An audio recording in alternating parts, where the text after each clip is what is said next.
This is Life's a Pitch TV.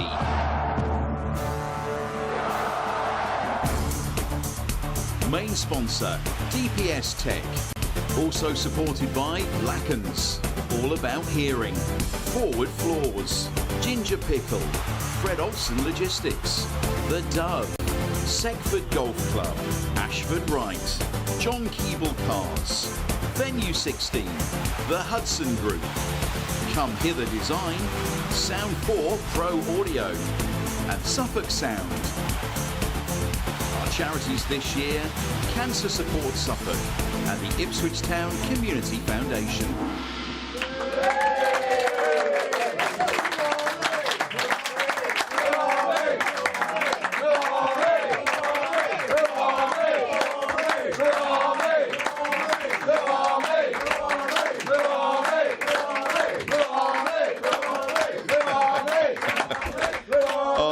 They stop, you can't stop them once they start. My goodness me. Welcome to the show. I'm Mark Murphy, I'm your host. This is Life's a Pitch TV. Let me introduce you to the team as always. He's back, it's Terry Butcher. It's Russell Osman. It's Chambo. And on technicals we have Richard, Mark and John behind the scenes. And our floor managers are Sarah and Leslie. Plus the capacity crowd in the Churchman stand, sponsored by John Keeble Cars. Good evening, everybody. And the North stand, sponsored by Ashford Wright. Hello. Brilliant. We're on YouTube, we're on podcast, and we're on Suffolk Sound. If you're watching on YouTube, don't forget to like and subscribe. Smash those buttons, and you get all the notifications, and it really does help the channel no end. Now, we need a special guest, and this week we're spoilt. We have actually got two for you this week. Forgot to rehearse that bit before. I'm really sorry, because we do actually rehearse, believe it or not. So we need a special guest, but we've got two this week. Director of the Ipswich Town Foundation, it's Dan Palfrey!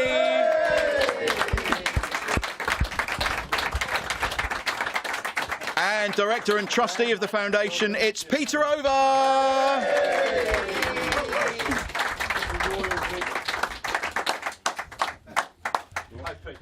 Really, really good to get a couple of representatives from Ipswich Town with us tonight, which is really great to see. We're going to hear an awful lot of the great work the Foundation does. We're all aware of it, I'm sure, in here, but there might be one or two people who aren't really aware of the great work that it does. So tonight, Peter and Dan are going to fill us in on all of that. Great to see you, Peter. All good with you?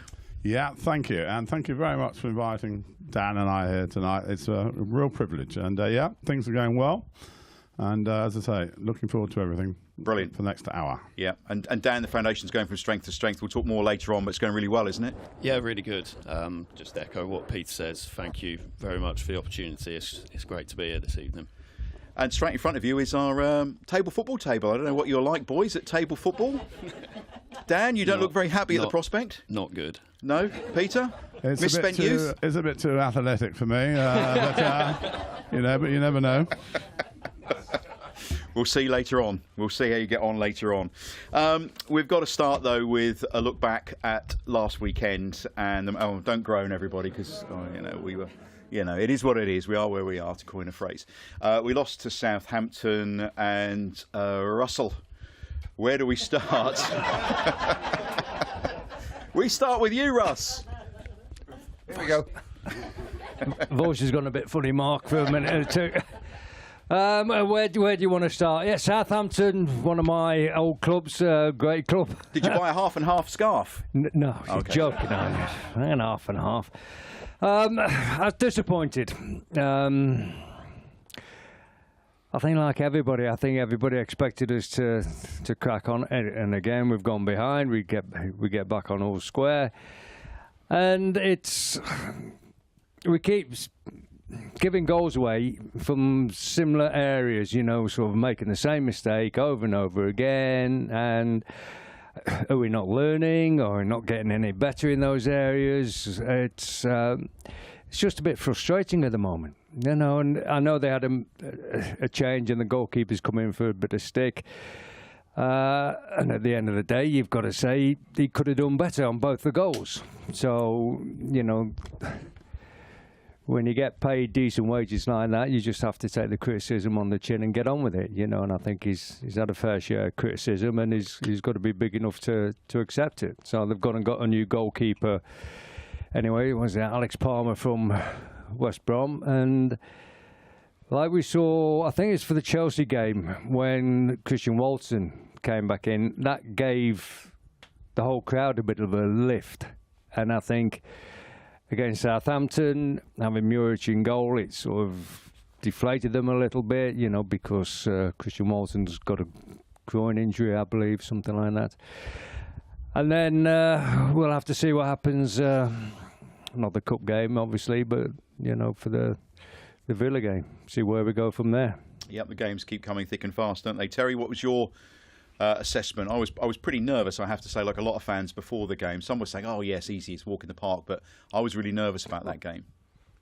Well, I expected Town to win, and I'd just come back from holiday, so I was a bit jet lagged. I thought I was going to have a nice game to watch and sit back and enjoy it, but it turned into a bit of a nightmare towards the end. So how can you get jet lag from a cruise? Well, you can. I tell you what, those ships don't half move fast. I tell you, that or the rum. So yeah. So I thought, when I saw the game, I thought, especially second half, I thought, you know, we dominated the game second half. You know, the winner's going to come. You know, but we didn't. The more the game went on, the less sort of we looked like we were going to score. And then when we had some good chances, should have won the game. It's in that section of this season where you say could have, would have, should have. You know, so. That was really disappointing, and I think when the substitutes were made, it seemed to deflate the team rather than to lift the team as well, which hasn't really been the case for the last 3 seasons. So they showed aspects which they, you know, wouldn't have liked to have seen, but you know, they still had opportunities to win the game, and they're still making chances. So, and it was encouraging with some of the players that were playing, and Ciso in particular. You know, I liked him. So. You know, it was one of those bitty games where it's horrible when you lose, but you know, because you feel you should have won and should have got at least a draw from the game. So we just got to forget about it and just move on. But there's still good games to come, and there's better games to play away. Like we said before in this program, they're better playing away from home than they are at home. So the points total says that as well, and the performances. So we look forward to that. But it's only Villa away and Man United away. So. And cake, and really. Man United are crap, so yeah we'll see how we go. At this level, Chamber, we did have chances, but you've got to bury those chances, haven't you? You know, we had them. You've got to get them in the back of the net, which is what other teams have done to us. Yeah, and I regularly refer back to the last few years because we have been the team to have taken our chances, even the small margins when we played Southampton previously last season. We all know what a game that was and how that finished, and it's just those key moments in games where when you do step up to this level, if it's not put to bed, then you're always in the game, and whether it's a mistake or not, whether people haven't reacted quick enough, whether it's been allowed to happen again too easily to get in our area, then you're ultimately going to give goals away. But we're still creating chances. It's just one of those things that's really, really disappointing, is because it's that game that everyone looked at and think, right, this is a 3 points, real opportunity for us, and when you don't even draw the game, you lose it. It really takes the wind out of people's sails. But again, 2 really good games to look forward to, and people will write us off, and I think that will suit us. And we're not adrift yet by any means, are we? No, we're still within a shot. I think if this was offered to the team at the start of the season, they'd have said, yeah, bring it on. Yeah. So I think that's what their focus will be over the next few weeks. We all felt it. The players feel it. Peter, you're a director. You're in the heart of the club there. We go away disappointed, and you guys feel it as much, if not more, don't you? I've been in there and seen when it doesn't go well. You do feel it, don't you? Oh, yeah, no, most certainly. I've had the pleasure of sitting in the director's box now for several years, but no one goes through it more than Mark Ashton. He goes to every kick, every ball, heads, everything. And yeah, the owners were over on the weekend. Some of the Ed Swartz and Burke were over, and then we have these the investors were over. Yeah, it's disappointing, and it ruins your Sunday. Your Sunday's written off, but you know, we are in a fantastic place, and there's no better people to put this right than our wonderful manager, our players, and the wonderful people we have running this club. And they'll give it the best shot ever, and that's for certain. And the backers are all still behind, are they? Right behind us, right behind. They're brilliant. Yeah, it's good to hear. Oh, you speak to them. you know, so I sat with Ed on Saturday. No, they're passionate, and they're in for the long haul. And you know, we are probably ahead of schedule in their eyes, but it's not an excuse. But no, they're not for going anywhere. Yeah, I think possibly we went up a little bit too soon. I think a lot of people would say, but it's a hell of a ride, though, isn't it? Yeah, it's been a wonderful journey. After what, you know, we've had a few lean years, to put it mildly. That's one way of describing it. Yes, these boys have come in and they've done an amazing job. And you know, I sometimes think if you're a youngster, a young supporter, the last 2 years, 2 promotions on the trot, you can't think what's to worry about. You know, we've had 13. This old boy, dear boy, stuck it through with great dignity and everything. No, he did. I've got a lot of time for him to do that, and was very, very. But yeah, they're right in it, and yeah, they feel it more and as much as everyone. It is a big club, and it's right from the fan base through the whole club. So we're just got to stick together and get on. You enjoying the ride, Chambo? I wouldn't say I'm enjoying it. It's very difficult now for me to watch them games, if I'm brutally honest. It's difficult for me to watch Ipswich play, if I'm brutally honest. You want to be out there, do you? Yeah, it's one of those things. You'd love to be involved in that, but it's sort of, I've had to take a little step back from it and just see it all unfold and just admire what job they've done. Do you know what I mean? Yes, it would have been great in my time for some of that investment and planning and structure to be in place, but that's not to be. And I just think what Peter says is really key. Like, my kids are now growing up in an era where their local team is in the Premier League and they've seen success after success at their own age now where they'll remember it as well. So it's fantastic. They know my relationship with the club, but yeah, I personally don't want to go and watch every week. Like, I can't quite do it at the moment. So I speak to the boys individually off the pitch as well. So it's just nice to have those relationships away from the result. And I know how disappointed people get after a game and what things are said. And it's nice not to absolutely have to carry that every week at the minute. And I'm enjoying that little bit of freedom. And no disrespect to you two boys, but you're just a little bit further away from your playing days than Chambo. So very nicely put, Mark. Thank you very much. Thank you. It's not like you, but very nicely put. No, Thank you. It's great. I'm not quite sure what he meant there. Is it slightly easier to watch than how Chambo's describing it? No, I don't think so. Do you want to? No, it's What's not. it like watching then, Terry? Well, it's good and bad, isn't it? You know, you have your ups and downs. We're just like any fan now, so we watch it and we want them to win and we want them to do well because the whole town is buzzing. And you know, the number of youngsters and ladies that come along as well. It's just brilliant to see that how the way the club is developing and the way these guys have taken it forward as well off the pitch. That's the most important thing as well. So the club's back to virtually where we were there. So it's lovely to see.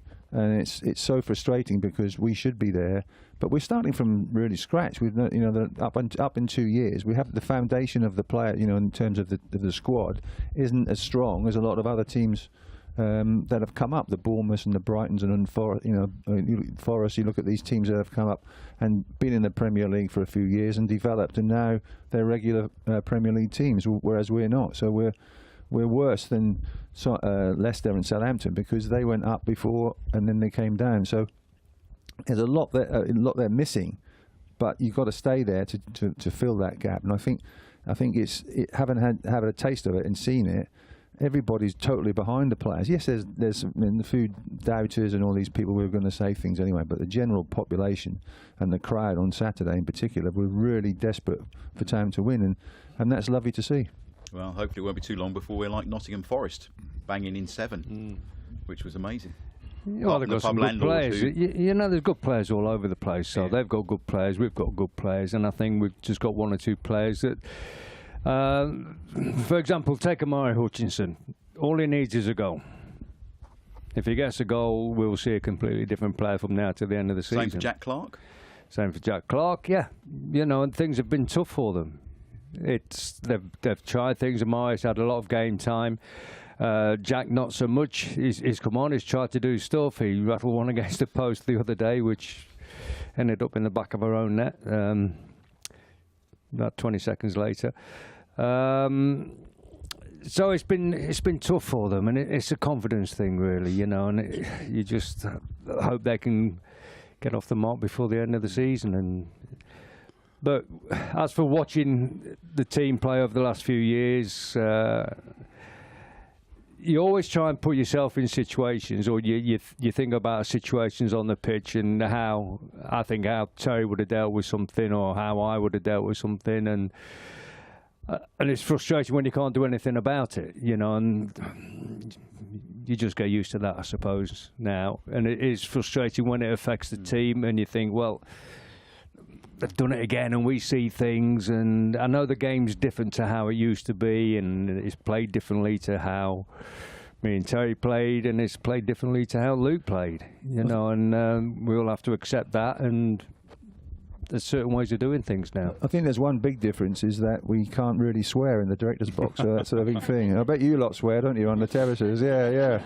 We can't do that. Mark Ashton seems to. Well, Mark Ashton seems to, yeah, he's up and down like he can do what he wants at the moment. Yeah. So, Peter, you want to come in there?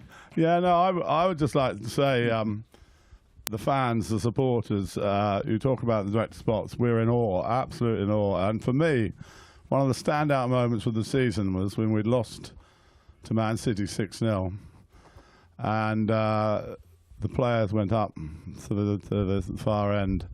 And the crowd, the supporters were absolutely amazing. And actually, I had a tear in my eye, because that means so much. And what it meant to me, but what it meant to the players, the manager, his staff.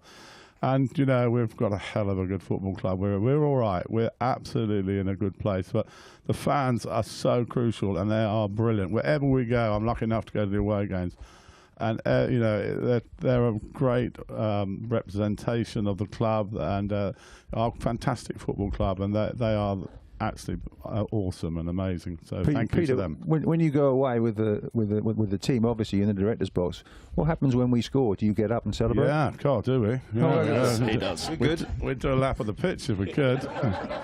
No holding back. It's been amazing, Dan, as well. We'll talk about more about the foundation later on, but the growth of interest in the club because of how well we've been doing, and now in the Premier League, has really helped you as well, raise the profile of the work that you're doing in the community. Yeah, massively, because at the end of the day, the supporters are a massively key stakeholder for us. So the more supporters we've got coming through the gate at Portman Road, the better for us in terms of awareness, but also that can turn into fundraising opportunities as well. Going back to previous, how it was before, not wanting to dwell on the past, but such is the rise, what we're talking about. It was challenging because the fan base was dwindling, lack of a footprint in the community, seeing top 6 Premier League shirts at our soccer schools and around the town centre and the wider county of Suffolk. It's fair to say, if you Norwich shirts at that time, weren't there? Thank you. Just keeping you on your toes, crowd. Very good. But yeah, you'd come to one of our soccer schools now, or go around to the town, go around to local schools, and it's 90% Ipswich shirts. It's incredible. So that kind of, I think they've got a real bond with the players now. They can really resonate with them and resonate with the football club, which is so important, and that goes for the supporter engagement team at the club, putting on the great match day experience, the Junior Blues memberships, that all culminates in that, really. Yeah. The club's got a huge history of doing that. I remember when we had, I think it was Mickey Stockwell on the show, when we showed a photograph of him going out and doing some community work, and he was opening a skip, I think. We had a photographic evidence of that. He was tall enough to see over it. So. No, good point. If you didn't hear that, he's not tall enough. Yes, very good. Probably an expensive thing to do these days as well, trying to get a skip, isn't it? Let's talk about some of the players, because we've got some new faces. In Ciso, Chambo, what did you think? Lively? Yeah, I think you did sum it up like that. I think he's a player that, had he not had the injuries, he wouldn't be at Ipswich Town. So we've signed someone that needs to get some minutes in his belt and needs to play some football, but he's a top player, and he's a Premier League player. So, yeah, in my opinion, he's one of the real established Premier League players that we've been able to bring to the club. So I don't think we've had too many over the last sort of 6 months that we could really say Premier League player. But for me, he could prove vital for us for the rest of the season, and he's made a good start. Terry, he impressed you as well? Yeah, very much. Yeah, I mean, he sometimes does too much, or he wants to do too much because he thinks he's got to do too much. but that's just infectious, and he's everywhere. I thought he'd be like a balloon. When you let go of a balloon, it just goes like this. And I thought, but no, he kept on going. He had a bit of stamina. Hasn't got a left foot in many aspects when he had a shot and it bumbled through the goalkeeper.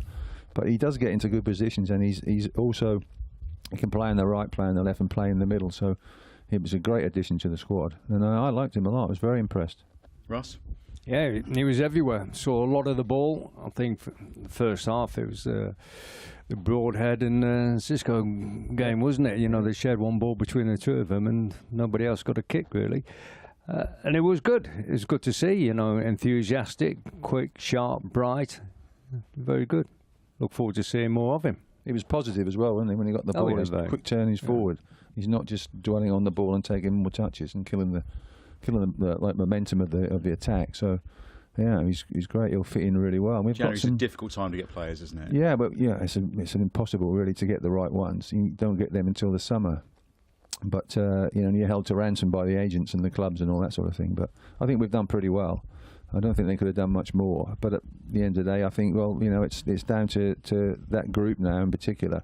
And what you don't want to have are the injuries that we've had. We've had some really key injuries. Anybody who plays on the right wing sort of thing gets nobbled, so we don't want that. But, you know, at the end of the day, they know what they have to do. And I think everybody backs them. It's very simple. Just get out there and win matches no matter how. Jayden Philogene, Chambo? Yeah, again, it's bringing those players in that you want to make an immediate impact, but haven't played as much game time as you. But that's the reason why you're getting them. But yeah, he's someone that the club wanted in the summer. I don't think that's a secret to anyone. So we've got an eye on the future, really, with some of our signings, haven't we? You have to. And like Peter says, they're way ahead of schedule in terms of where they think the club should be. And I think there's definitely been one eye on improving those players that we bring in, and hopefully they make the step to the Premier League. But if they don't, we'll have a serious side.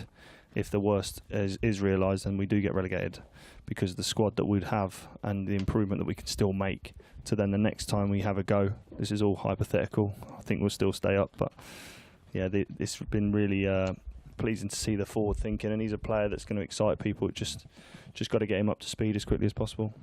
And Russ, new keeper, Alex Palmer. You touched on him earlier. Yeah, I've not seen a lot of him. I think it'll give everybody a boost, though. I think I'm not sure if Christian Walton is fit and healthy. Does he come straight back in on Saturday against Coventry? I would assume so. He's out for quite some time, isn't he? Is he? Right. Well, he's out then. Yeah. Yeah. So fun and games. I think Palmer will definitely play on Saturday. He's a really good keeper. Definitely play. Really good keeper. Yeah, I've seen a lot of him in the Championship this year. It's a good signing, and it's again competition for places. It's very difficult for Muric after the first few months he's had, and to keep him in the firing line at the moment. He needs to regroup, doesn't he? Yeah, just as his confidence, and I still think he's a really, really good goalkeeper. But it's one of those things when things are coming at you, and we're going to have a lot of pressure on our goal anyway, regardless of how good we think we are. It's going to happen. So we need to have as many people in form as possible playing in that back 4, 5, 6. So Coventry this weekend. 7 at the back, yeah. Coventry this weekend in the FA Cup. Ordinarily, we would see lots and lots of changes.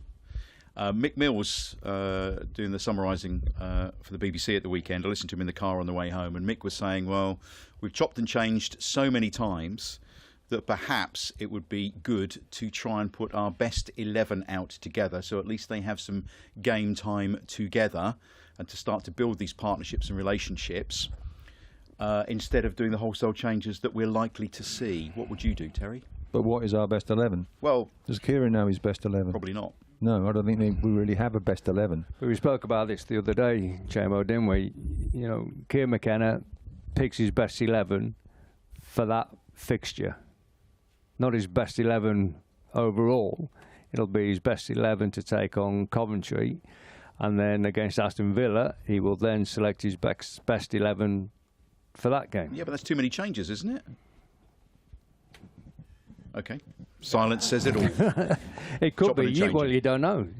If Villa play exactly the same way that Coventry play, then he might not need to change it. But if they do play different formation or whatever, and Kieran thinks he needs to tweak it, change it, or somebody's lost a bit of form or whatever after the Coventry game, then he will change it. But he will pick a team for that particular match. And on many occasions this season, he has picked the right team, but we've just not taken the chances that they've made to win the game. So it's, you have to get all things right to get the 3 points. It's the margins in the Premier League compared to the Championship. We'll have a probably similar approach to the weekend's game as we did against Southampton, but we'll probably have a little bit more breathing space in how clinical Coventry will be. They're in some great form at the minute. I think they've won 4 in a row, so it's not going to be an easy game. And the last time we were up there was one of the best nights, I think, for anyone to have ever been to Coventry. But it's going to be tough, and that is the margins. And we spoke about injuries. We're talking about injuries now. I think as a club, been very, very lucky to not have hardly any major injuries throughout the seasons, but we're now in a situation where we're losing players quite regularly at the minute, and we're sort of definitely seeing the damage that can do to a settled team and picking the same team every week. It's been horrendous down the right-hand side, hasn't it? You look at Axel, Benny, and Harry Clark. Let's start with Harry Clark. He was out with his Achilles, and the list just goes on, doesn't it? Obviously, Wes. Of course, Wes Burns now. Wes had an operation yesterday, and it went really well according to the surgeon. So. I think the trouble is though, I don't know nothing about football, but how these players are going to get a game, and there's trouble with the Premiership, isn't it? We went out of the cup early at Wimbledon, and Taylor, Chaplin, Broadhead, Burgess, wonderful players, wonderful servants, but they need a game. So do you throw them in, or do you put them in? Don't throw them in against Coventry, because they may well have to come in against Tottenham in 3 weeks' time, well, that's an easy 3 points for us, isn't it, against Tottenham?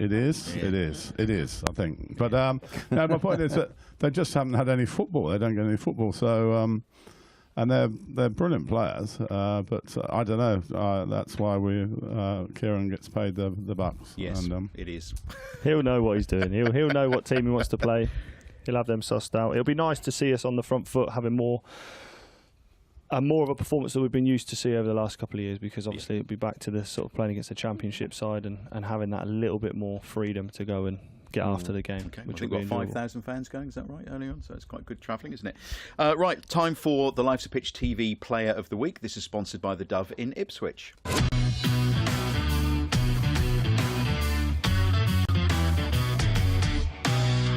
Who'd like to go first? Russ said he wanted to go first. Yeah. Go on, Russ. I'll go with the new boy, Cisco. Or even Enciso. Enciso. Yeah. We'll go for those two. Close. Well, either of those two. Either of those two. Yeah. So you both go for him? Yeah. Okay. Chambo? Yeah, why not? Yeah. Yeah. Well, our guests, would you go along with that? who am I to argue with these three legends?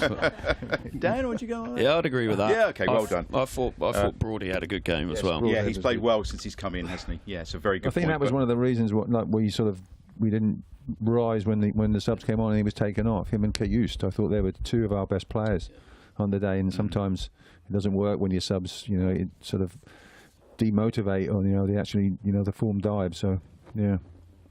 Well, give him a round of applause. He's our Player of the Week. Thank you. So let's talk about the foundation before we go on to our quizzes and our table footballs and stuff like that. Peter, you're a trustee. Dan, you're a director of the foundation. There was a time, of course, when we had one before. Then it was disbanded under Marcus Evans. And Peter, how did it come back? Well, it was Marcus decided for one reason or another to disband it, which it was a shame. It was a shame, but he had his reasons. And then we sort of came back in a smaller way, didn't we? In a smaller version. And but it was the real big thing is when the American ownership group took over. They took over. Then in June of that year, Mark Ashton took control as CEO. And if you followed Mark's career, wherever he's been, whether it's West Brom, I mean, his first job at West Brom, other than a player, was to run the foundation. And but wherever he's been, Watford, West Brom, Bristol, Oxford, he's not only ran the club on a upward spiral, but the foundation. You've met him, and he is passionate about the community where he works and people within that community. So it's fair to say he rocked up in June. And was slightly, slightly is the wrong word, very disappointed. But the state of our foundation, although the people working there at the time, we were doing a marvellous job, but they had their hands tied around their backs. We had no investment, nothing. So we got a group of us together, and we set up a group, a trustee, which is a diverse board. There's about 10 of us, and we set to work under Mark's leadership. Again, you know, Mark, everything has to go at 100 miles an hour, and but his passion and his determination comes through. And then we had 15 staff.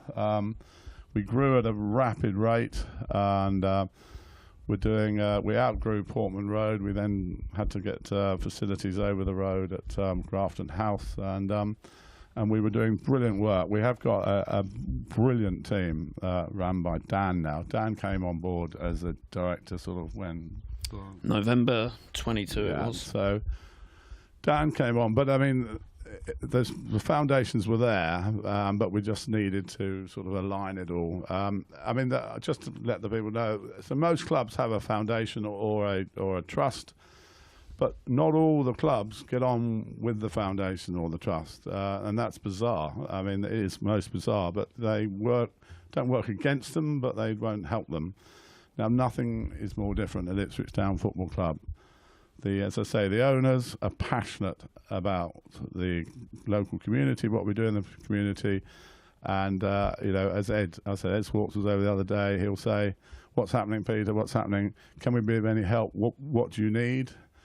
Then you've got Mark Ashton, who is, you know, he's gone on record himself to say, you know, it is as important as the football club, and so we work in line with the club on the same trajectory, and yeah, it's been great. We're not everything we do is perfect. We've got a lot to learn, but we're doing okay. We're doing better than okay. But we have a brilliant team, but it's gone right through the whole club. I will just say this very quickly.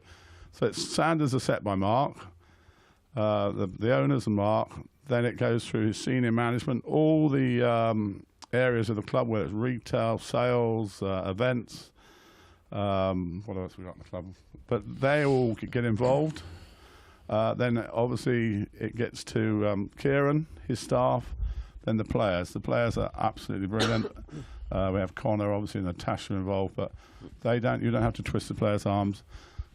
I'm saying it now, these ex-players, the former players, are unbelievably brilliant. And so it's just the joyous thing to ever be involved in, because we're all channeling our energies in the same direction, trying to make people's lives a bit better. So it's a joyous thing. We've got a lot to learn, but we're on the right way. Well, you may have noticed on our I'll give a round of applause. I think there was about to start. Sorry, I kind of. You may have noticed from our introduction titles as well that you're one of our 2 charities this year, the foundation. So we'll be making a donation Mark, at the end of the season. Mark is very kind, and we have some wonderful companies and friends within there. But you know, it's joyous. You know, it's so rewarding. I think if you ever put your energies, you know, for free or whatever, if you put your time and energy into something, you need to enjoy it, and you need to have passionate about it. And this is one of the most rewarding things I've ever done. Just Brilliant. To see these people, the people we look after, is unbelievable. Dan, give us an idea of how many people you help and support, and what kind of things does the foundation offer? So, obviously, as Pete said, just kind of give a bit of an overview there. We're obviously the official charity of the football club, legally a separate entity, but of course we are deemed as another department. So like Pete said there, with ticketing, retail, venue, media, whatever it may be, we're community and we're part of the football club. And everything that we do is using the power of Ipswich Town to make a positive difference in the community. And we do that through a range of 29 different programmes that we run. They're underpinned through 4 key pillars. Our 4 key pillars are health and wellbeing, community participation, inclusion, education and employability, and sport and physical activity. So that culminates in us engaging with just under 9,000 young people and vulnerable adults on a weekly basis. So the programmes are really vast. Since I've come in, I've been very keen to try and diversify our offering and really use football, and Ipswich Town in this case, as a vehicle for positive change in the community. away from football as well and driving societal change. Traditionally, really, CCOs, what we call club community organisations, are an organisation and charity that obviously, like I said, use the power of that respective badge to make a difference. And it would typically be football sessions in the evening, member of staff working and delivering PE sessions in schools, which we still offer both of them. They're still really crucial to us, getting that badge out there to young people. But we do so much more. The depth of our work now, like I say, across those pillars, health and well-being, working with 90, 100-year-olds at our dementia cafe, loneliness provision, youth engagement's really crucial to us now. We've got really strong relationships with Suffolk Police, with the Police and Crime Commissioner, the Integrated Care Board, the NHS, where they can really see the value in what we can do. So there's a variety of different programs that we're going into now, which could be knife crime. We're working with young people to steer them away from serious youth violence and antisocial behaviour, all through using the power of Ipswich Town, which is such a wonderful thing to be part of, and in my case to lead that as well is a privilege. I've got an amazing team that are delivering that on the ground. They're the ones having those face-to-face engagements, those 9,000 engagements. It's not me, that's the team on the ground delivering that every single day. And you also do a lot of work with people with disabilities as well. Yeah, absolutely. So that's a part of our pillars. So we've got 4 different disability provision. So we have frame football, which came across from Copplestonians, power chair footballs recent, and then we've got 2 adult disability teams and a youth pan disability team. So amazing numbers, over 100 participants there. It's just incredible. It's total inclusion, isn't it? Yeah, absolutely. Inclusion's right at the heart of what we do. But some of the breadth of the work that we're doing, so we're now just had 2 funding bids. One of the benefits of Premier League football, it's not only for the football club and for the players, but for the foundation as well. We receive an increase in core funding. It enables us to run a bespoke projects in this case in the community, which are specific to the local needs of Ipswich. So we're identified a location in the heart of IP2 to run a community wellbeing hub, which is really participant-led and led by the community in terms of what their focuses are. So the early indications are around food poverty, fuel poverty, mental health, general aspiration building, food banks, and then also we're now, and this one always kind of surprises people, the kind of work we're going into now, but Ipswich has got the worst rate in the country for dental decay for children 6 to 12 years old. So we're working with the Integrated Care Board, got funding from the Premier League to go and deliver workshops in primary schools in deprived areas where this is occurring, which I always think that programme kind of highlights the depth of work which we'll do. So where there's societal issues and where we can be a force for good, we'll do that if it's the right fit. And Peter, you were saying to me earlier on before we went on air that a lot of people look at Suffolk and think, oh, it's a really well-to-do county, da-da-da-da-da. But there are huge areas of deprivation, and particularly in Ipswich, Lower Stoft as well. There's rural isolation and deprivation. Yeah. So there are a lot of issues. You're so right. I mean, like you, I'm born and bred in Suffolk. I'm absolutely proud. Love the place. Wouldn't go anywhere else. Don't like going on holiday, actually, if I can help it. And love it. And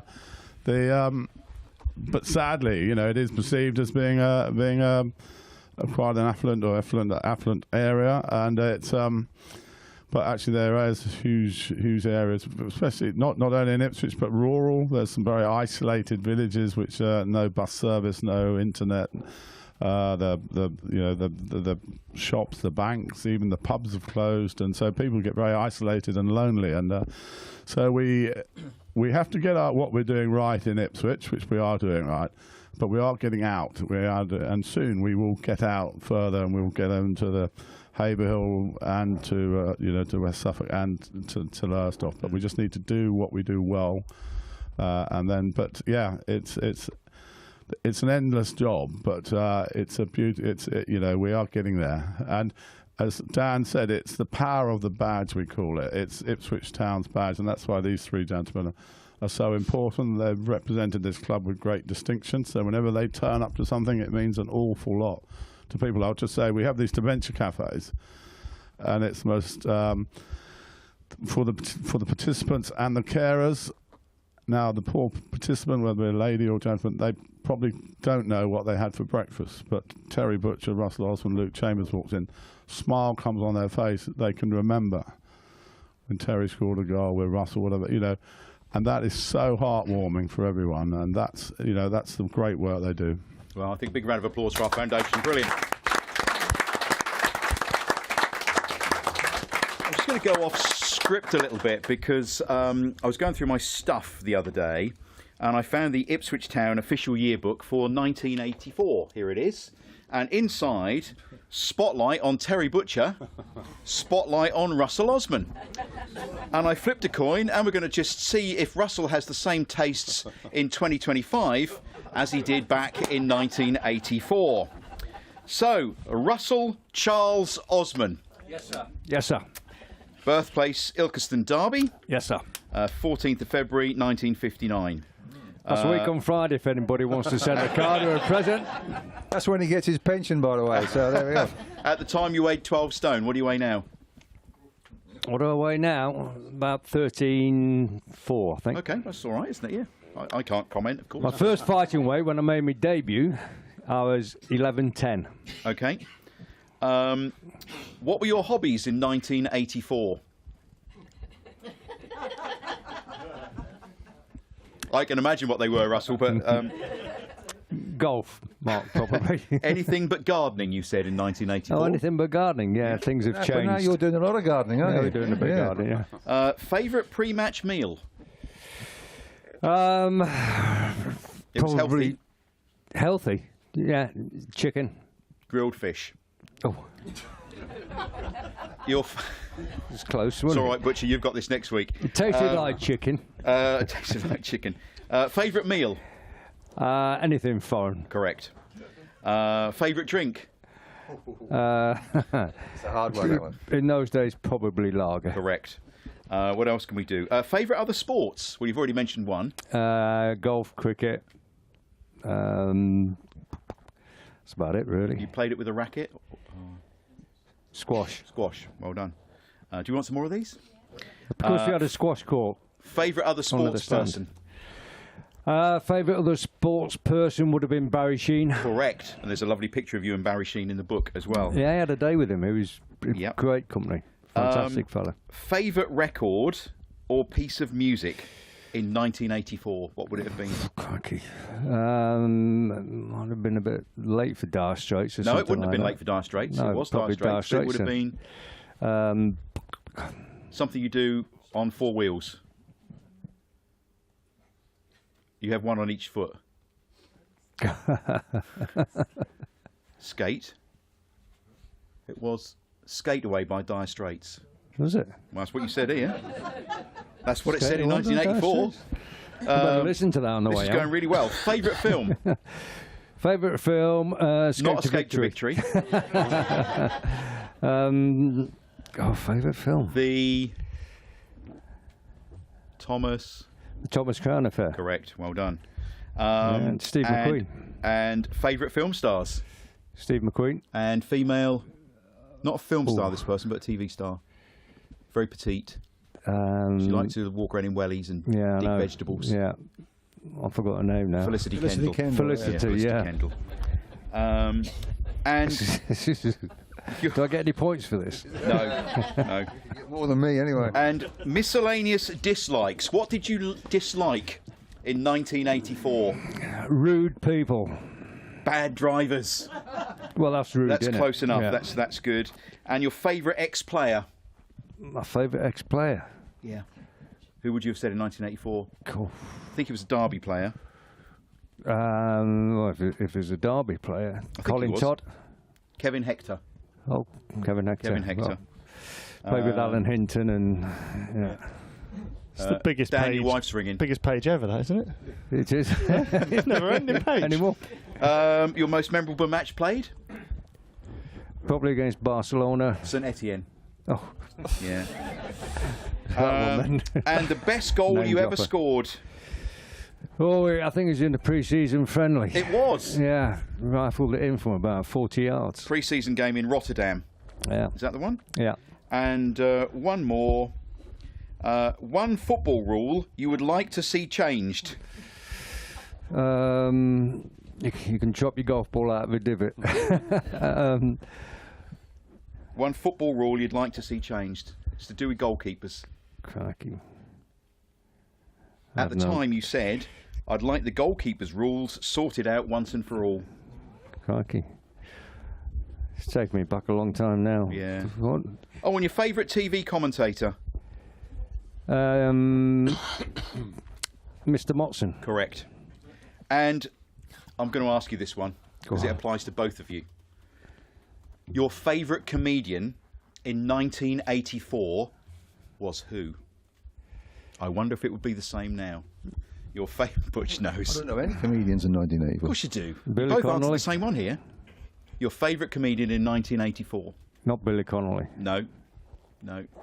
Dave Allard. Well, it was one of Dave Butch's Allard. was, one of Dave Butch's Allard. was Billy Connolly. It's Billy Connolly for you and somebody else, and just somebody else for you. Dave Allen.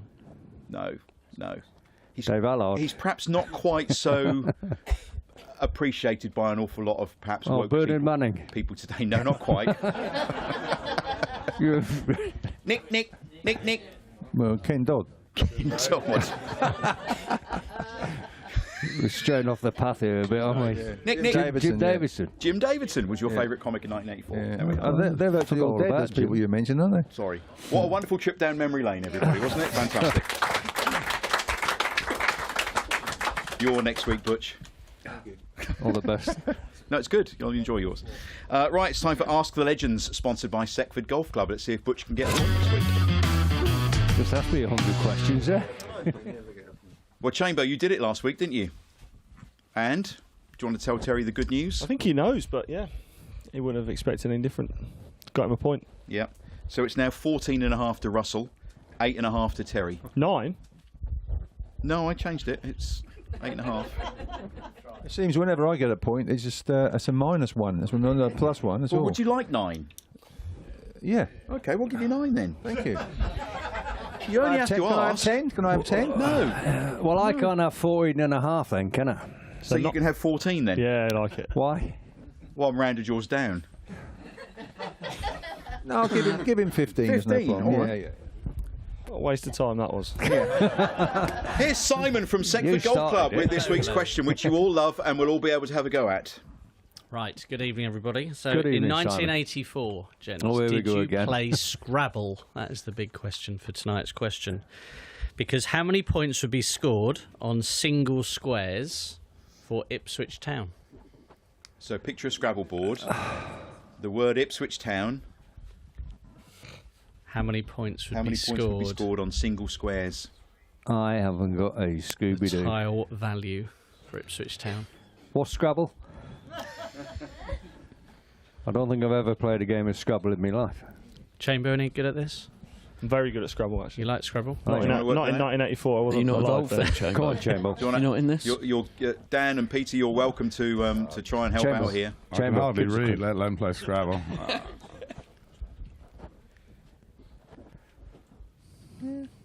Chamber's looking very thoughtful here. He is working it out. Leslie's trying to give clues.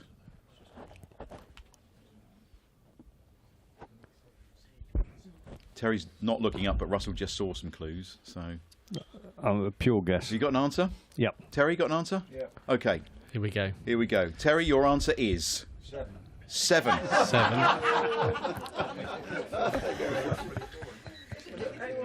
Points on single square. Yeah. How many tiles are there? There's 1, 2, 3, 4, 5, tile's 6, got a 7, value, hasn't it? 8, 9, 10, 11 squares. The actual question doesn't make sense, does it? It does. It doesn't make sense. Well, let's find out what Russell's put. 24. My The answer word. It is 24. Oh. Fantastic. Wow. Brilliant.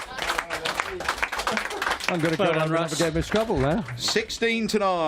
16-9. That was a pure. I ain't got a clue about Right, it's Scrabble. time for you to get ready now, because it is time for our Table Football Challenge, sponsored by Fred Olsen Logistics.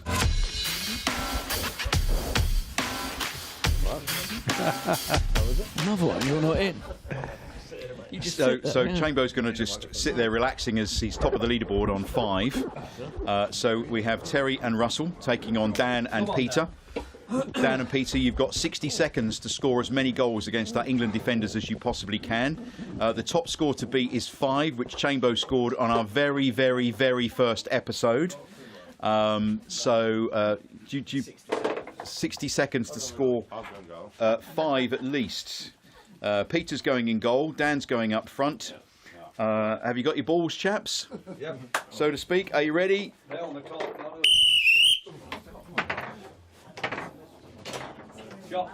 It's a good midfield game at the moment. A lot of going on in the midfield here. Oh, it's 1-0 to Butcher and Osman. They're on fire. I think they've got a secret table that they're practicing in. There's still a lot of midfield work. Come on, Peter, knocking out from the back.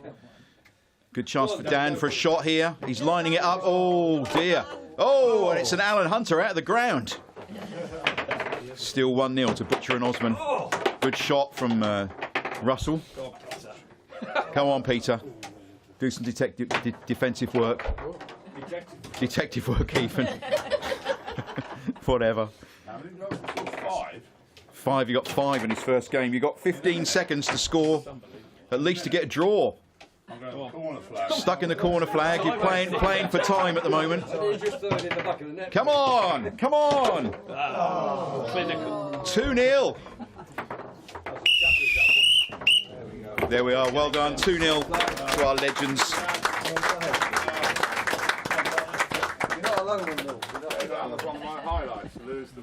Yes. Well done. Chamber, what was your secret? Because no one's got anywhere near you. Spinning. I'm sure you've got the sort of replay somewhere, and all this spinning we nonsense. could probably dig it out somewhere. Yeah, there's but, no spinning. Maybe the first goal, but still. Yeah. 4. Give me 4 if you want. No, one's gonna get it. we're sticking with 5. No, you're okay. I think I just caught them cold, didn't I? Yeah, I think they've been practicing, because they have improved as the season. I think they probably both didn't wear glasses at the start of the season as well, so I think that's helped them. Every Friday night we go down the pub, don't we, and have a little session on the table football. Yeah. Yeah. Right. It's time for our On This Day in History, sponsored by Fred Olsen Logistics.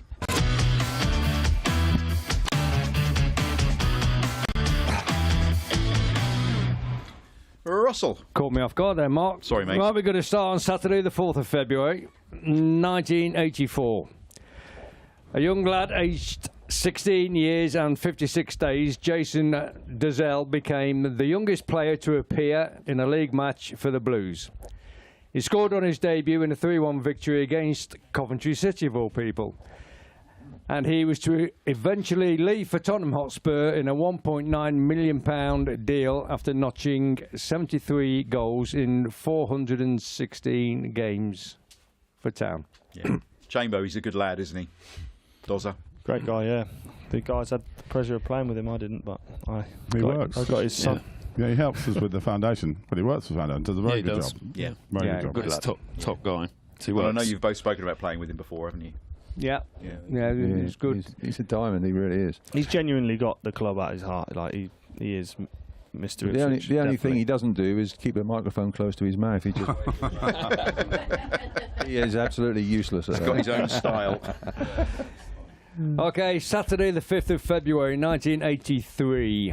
The brand new Pioneer stand was opened, and Ipswich marked the day by drawing 1-1 with Manchester United.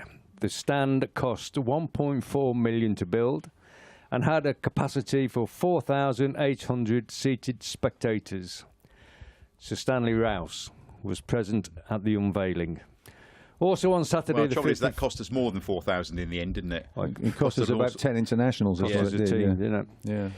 Saturday the 5th of February, year 2000, Bristolian Marcus Stewart signed from Huddersfield Town for £2.5 million, scored on his debut as Barnsley were beaten 2-0 at Oakwell.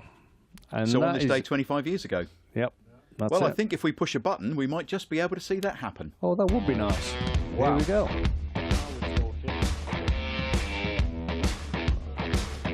By the way, this lad could finish. Marcus Stewart. Fantastic. And Marcus is a goal scorer. He is. You know, and we mentioned the other day, in those days, you could be a professional footballer just for being a goal scorer, or just for being a 6'12" centre half, if you like. You know, that was your job. You either head the ball or you stick the ball in the back of the net.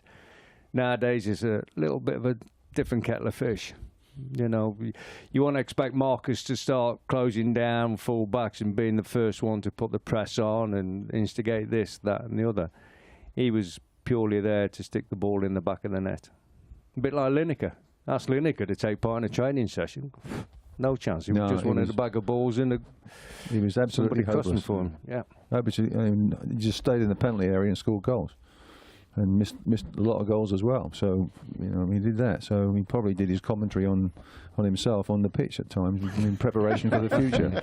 He did a lot on the pitch, I think Because Marcus is still blue through and through, it isn't was he? wonderful to see him at the weekend, and he's dealing with his terrible illness with great dignity, and we're very proud of him, and he's he's an amazing He's man. not bad for a gas head. No, No Bristol Rovers player. but Yeah. it's the gas. lovely to see him. Lovely to see him. He's a great man of Ipswich Town. Well, Dan, whose book you quote from every week, has been in touch. He says, I'm walking 6 miles in 1 hour, 45 minutes with Ipswich Town icon Matt Holland on Friday, March the 21st, to give back to another all-time town hero, Marcus Stewart. To donate, search for Dan Botton on Just Giving. And I think you're walking as well, guys, aren't you? Is that right? Yeah. Going to walk I along? don't know what's at the end of it. Hopefully a pub. But we've yes, we are. I don't know what we're doing. What are we doing? Walking. But, Sunday. We're doing Sunday. Yeah. How many miles is that? I'm not telling you. Oh my God. And Barry, 10. Don't wear from, them slip-ons. Barry from Bar Personnel is raffling an ITFC Marcus Stewart shirt on Crowdfunder to raise money for Marcus as well and his fight to find a cure for MND. So Barry, thank you very much for doing that. That's all over. It's on Phil Ham's TWTD website. It's all over the place if you want to bid some money to try and get that Marcus Stewart shirt, which is a fantastic thing. And he's preparing to go in a bungalow, I think, isn't he? Yeah, he's moving. He's going to move back up to just outside Huddersfield. His kids live up there. They play for Huddersfield Rugby Club as well. And his wife Louise used to babysit my kids down in Bristol, so we've known him a long time. And I think life will just be a lot easier for Marcus, closer to his family, and obviously living in a bungalow. You can see he's down the left-hand side. That's deteriorated to beyond use now. And his right arm's giving him problems now as well. Whereas he could hold, I think he can still manage a pint.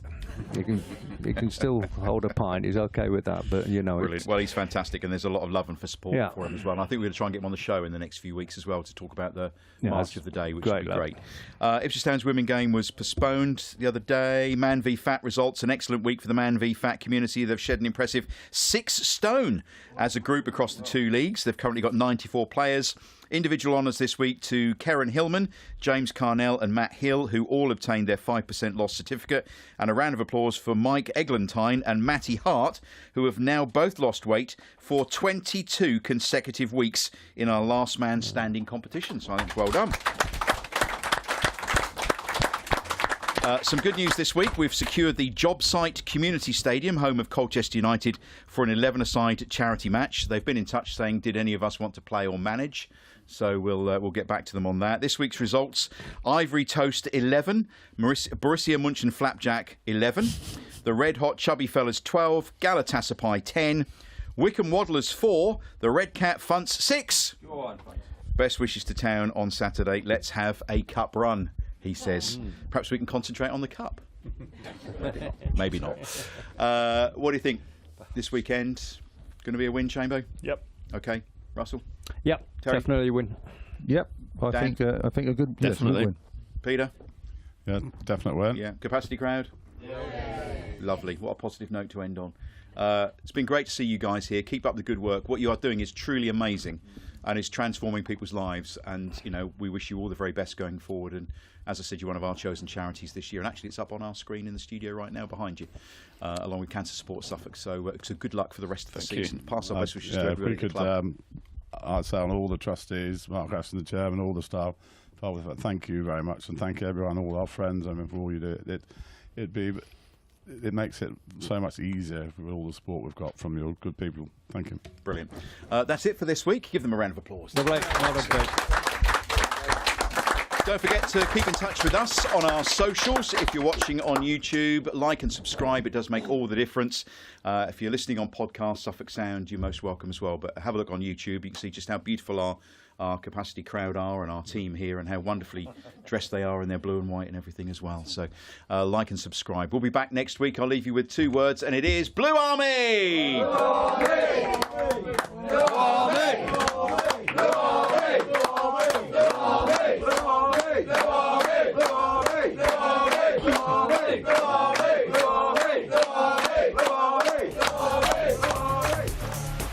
This has been a Life's a Pitch TV production. Main sponsor, DPS Tech. Also supported by Lakens, All About Hearing, Forward Floors, Ginger Pickle, Fred Olsen Logistics, The Dove, Seckford Golf Club, Ashford Wright, John Keeble Cars, Venue 16, The Hudson Group, Come Hither Design, Sound 4 Pro Audio, and Suffolk Sound. Our charities this year: Cancer Support Suffolk and the Ipswich Town Community Foundation.